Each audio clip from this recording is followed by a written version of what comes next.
தமிழ் பேசும் அனைத்து நல்ல உள்ளங்களுக்கும் என் இனிய வணக்கம்யா. திமுககாரன் ஒரு பிரதான வேலையா ஒரே வேலை தாங்க பண்ணிட்டு இருக்காங்களே.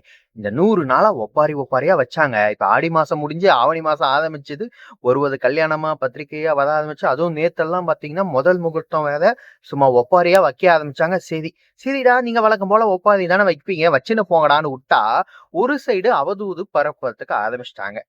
அது என்னப்பா அவதூறு அப்படின்னு கேட்டீங்கன்னா, பாவங்க கீர்த்தனான்னு ஒரு மினிஸ்டர் இருக்காங்க இல்லையா, 29 வயசான ஒரு பெண்மணி. அந்த அம்மா மினிஸ்டர் ஆனப்ப ஏதோ அந்த அம்மாவால முடிஞ்சது தமிழ்நாட்டுக்கு ஏதோ ஒரு தொழில்துறையை கொண்டு வந்துட்டு இருக்காங்க. ஏதோ ஒரு கிம்பெனி ஏதோ முன்னிட்டு கொடுத்தாங்க, முன்ன கொடுக்கல, ஏதோ எங்களால முடிஞ்சதுன்னு அந்த அம்மா கொண்டு வந்துட்டு இருக்காங்க. ஒரு வீடியோ ஒண்ணு ரிலீஸ் பண்ணியிருக்காங்க. அதாவது ஒரு லேடி ஒருத்தங்க மாடர்ன் ட்ரெஸ் போட்டுட்டு ஒரு கார்ல இருந்து இறங்கி போற மாதிரி ஒரு வீடியோ. அது பார்க்கறதுக்கு சாயல் பாத்தீங்கன்னா கொஞ்சம் கீர்த்தனா அவங்கள மாதிரியே இருக்கு.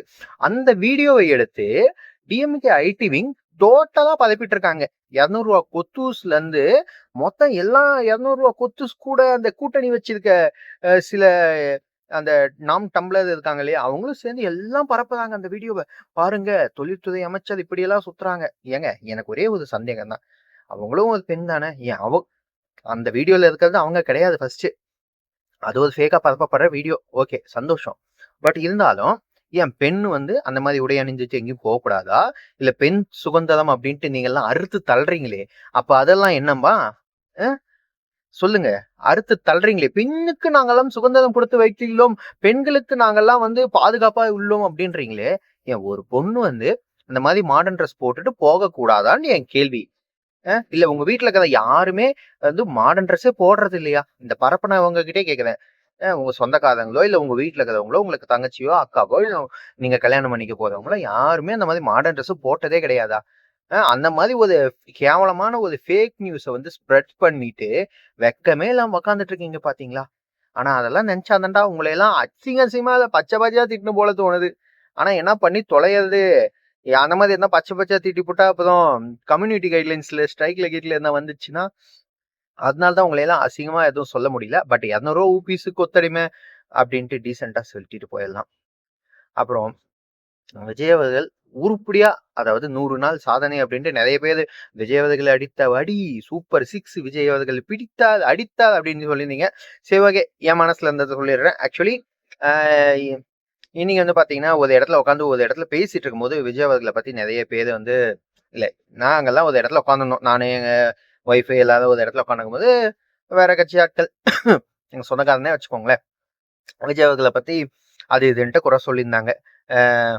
வேற ஒருத்தங்களோட ஆட்சி வந்திருக்கணும், அவங்க வந்திருந்தா அதை பண்ணியிருப்பாங்க இதை பண்ணியிருப்பாங்க, விவசாய கடனை தள்ளுபடி பண்றேன்னாங்க, பண்ணல, அவரு இந்த பண்ணியிருப்பாரு, அவர் விவசாயிகளுக்கு அது பண்ணுவாரு இது பண்ணுவாருன்னு உட்காந்து பேசியிருந்தாங்க. நாங்களும் அதை பத்தி பேசியிருந்தோம். ஆனா பேசிட்டே இருக்கும் போதுதான் ஜஸ்ட் அப்படியே சும்மா போய் இன்ஸ்டாகிராம ஓபன் பண்ணேன். பார்த்தா சடனா ஒரு நார்மலா ஒரு மீம் பேஜ்ல போட்டிருந்தாங்க, இந்த மாதிரி சிலிண்டர் அறிவிச்சிருக்காங்க, 3 சிலிண்டர் கொடுக்காதான்னு. எனக்கு டக்குன்னு அந்த பாயிண்ட்டை எடுத்து பேசலாமான்னு தோணுச்சு. பட் டவுட்டா இருந்துச்சு, ஒருவேளை சும்மா ஃபேக் நியூஸா இருக்கும். திரும்பியும் ஸ்க்ரால் பண்ணிட்டு போயிட்டு செக் பண்ணேன். பக்காவான ஒரிஜினல் நியூஸ் தான். நியூஸ் சேனல்ஸ்லயே நம்மளோட தமிழ்நாட்டு நியூஸ் சேனல்ஸ்ல இருக்குல்ல. நான் வேற என்ன பண்றேன்னு தெரியல. ஐயோ, எல்லாரும் விஜய் அவர்களை பத்தி ஏதோ சொல்றாங்களே, நம்ம வேற என்ன சொன்னாலும் ஏதோ ஒன்று சொல்லிட்டே இருக்காங்களே, விவசாய கடனை தள்ளுபடி பண்ணலான்றாங்க. நானும் சொன்னேன், ஏங்க கொஞ்சம் கொஞ்சமா தாங்க தள்ளுபடி பண்ணுவாங்க, 100 நாள் என்னங்க எதிர்பார்க்குறீங்க அதுன்னு பேசினேன். சடனா பார்த்தா இந்த மாதிரி வந்த உடனே ஒரே ஆனந்தம் எனக்கு. உடனே சொல்லிட்டேன், அந்த இதுலயே சொல்லிட்டேன், ஏங்க பாத்தீங்களா 6 சிலிண்டர் தரன்னாரு, ஆனா இப்போதைக்கு ஏதோ அதால முடிஞ்சது ஒரு 3 சிலிண்டர் தரன்னு சொல்லிட்டாரு. அது என்னப்பா எலிஜிபிலிட்டின்னு பாத்தீங்கன்னா, அதான் அது எப்படிப்பா போடுவாங்கன்னு பாத்தீங்கன்னா, அதுக்கான சில இது சொல்லியிருந்தாங்க. அது எலிஜிபிலிட்டிஸ்னு ஒரு சில நியூஸ் சேனல்ஸ்ல டைரக்டா போடல, ஒரு சில இதுல போட்டிருந்தாங்க எலிஜிபிலிட்டிஸ்னு. அதாவது 2.5 லட்சத்துக்கு கீழே இருக்கணும் அவங்களோட வருமானம் அது இதுட்டு.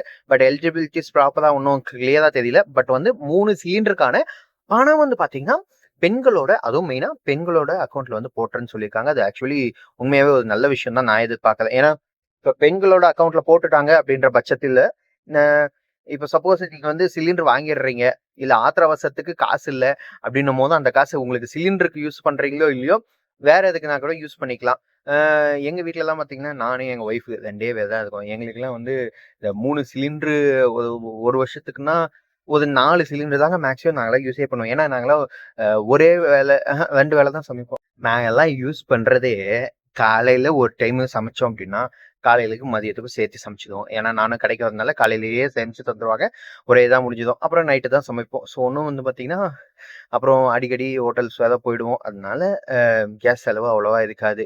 இந்த திட்டம் வந்து மெயினா யாருக்கு யூஸ்ஃபுல்லா இருக்கும் அப்படின்னு நினைச்சீங்கன்னா, வில்லேஜ்ல இருக்கிறவங்களுக்கு மிகப்பெரிய யூஸ்ஃபுல்லுன்னு நான் நினைக்கிறேன். ஏன்னா எங்க தாத்தா பாட்டி எல்லாம் இப்பயுமே சொல்றேன், வெளிய அடுப்புல வச்சுதான் சமைக்கிறாங்க. அவங்க வீட்ல ஆனா கேஸ்ன்னு ஒண்ணு இருக்கு. ஆனா அவங்களுக்கெல்லாம் இது வந்து பாத்தீங்கன்னா பக்கா யூஸ்ஃபுல்னு நான் நினைக்கிறேன்.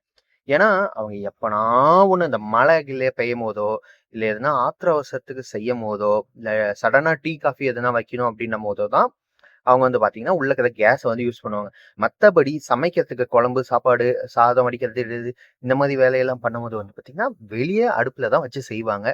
விறகு அடுப்புல தான் வச்சு செய்வாங்க. ஸோ அவங்கள மாதிரி நிறைய வில்லேஜஸ்ல இருக்கிறவங்களுக்கோ, இல்ல வந்து டவுன்ல இருந்துமே கம்மியா யூஸ் பண்றவங்களுக்குலாம் இதெல்லாம் வருஷத்துக்கு பக்காவான ஒரு ஸ்கீம்னே நினைக்கிறேன்.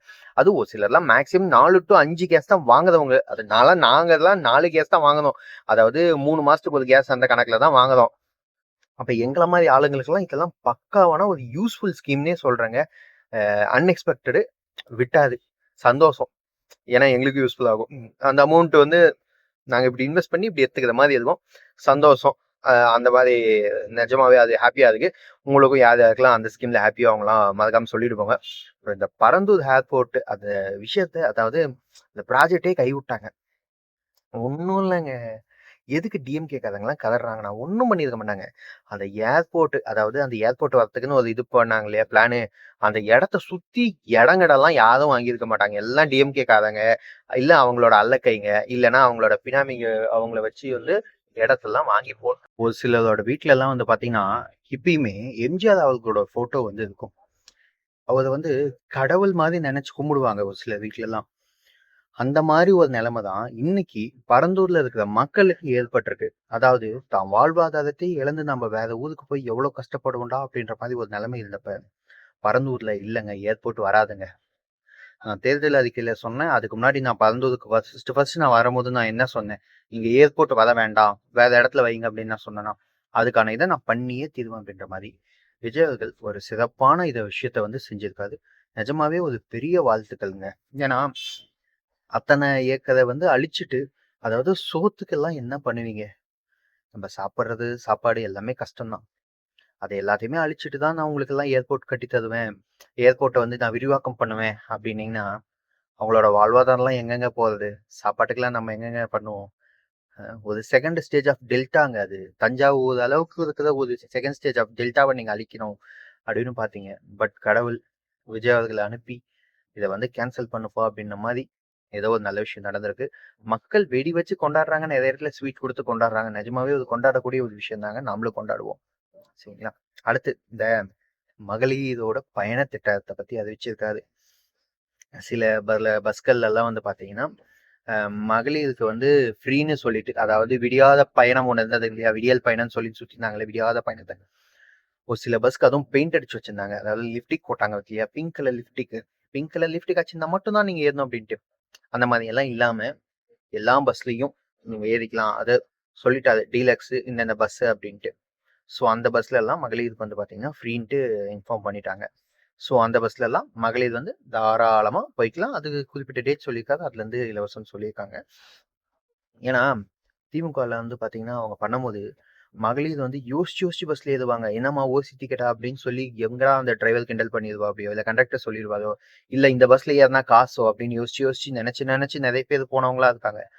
அவங்களுக்கெல்லாம் இது வந்து பாத்தீங்கன்னா நிறைய யூஸ்ஃபுல்லா இருக்கும். யோசிக்காம ஏறலாம். இன்னொன்னு ஊருக்கு போயிட்டு வரவங்களுக்கு எல்லாம் நிறைய யூஸ்ஃபுல்லா இருக்கும். இப்போ எங்க ஒய்ஃபை வந்து பாத்தீங்கன்னா லைக் வாரத்துக்கு ஒரு தடவை இல்லைன்னா மாசத்துக்கு 2 தடவை ஊருக்கு போயிடுறாங்க. போயிட்டு வந்தாங்கன்னா கண்டிப்பா 400ல இருந்து 500 ரூபாய் செலவாகுது பஸ்ஸுக்கு அதுக்கு இதுக்குன்ட்டு. ஸோ அதெல்லாம் வந்து பாத்தீங்கன்னா இப்ப நமக்கு மிச்சம் தானே. நிஜமாவே அந்த மாதிரி வேலையை பாக்குறீங்க. மிக்க நன்றி. சரிங்களா? இன்னைக்கு வந்து நிஜமாவே எல்லாத்துக்கும் ஒரு சாட்டிஸ்ஃபைடான விஷயத்தெல்லாம் விஜய் அவர்கள் பண்ணியிருக்காரு. சட்டசபையில சண்டை போடுறதே நிறைய பேர் வேலையா வச்சுட்டு இருக்காங்க. அண்ட் சும்மா சும்மா எல்லாத்துக்கும் வெளிநடப்பு பண்ற உங்களுக்கு பிடிக்கலன்னா வெளிநடப்பு. உள்ள மக்கள் பிரச்சனை பேசலாம் வரல. உங்களை பத்தி யாருன்னா என்ன சொல்லிட்டாங்கன்னா உடனே வெளிநடப்பு. சரி பாத்துக்கலாம். ஏதோ ஒண்ணு மக்களுக்காகவே எல்லாம் பண்ணிட்டு போங்க. நல்லதே நடக்கும். நல்லதே நினைப்போம். Thank you so much. நம்ம அடுத்த வீடியோல சந்திப்போம். கொஞ்சம் தயவு செஞ்சு சப்ஸ்கிரைப் பண்ணிக்கோங்கப்பா. வேற எதனா டவுட்டா இருந்தா மறக்காம கமெண்ட்ல சொல்லுங்க. நான் அதுக்கான எக்ஸ்பிளனேஷன் தந்துட்டு போறேன். Thank you so much. Bye by.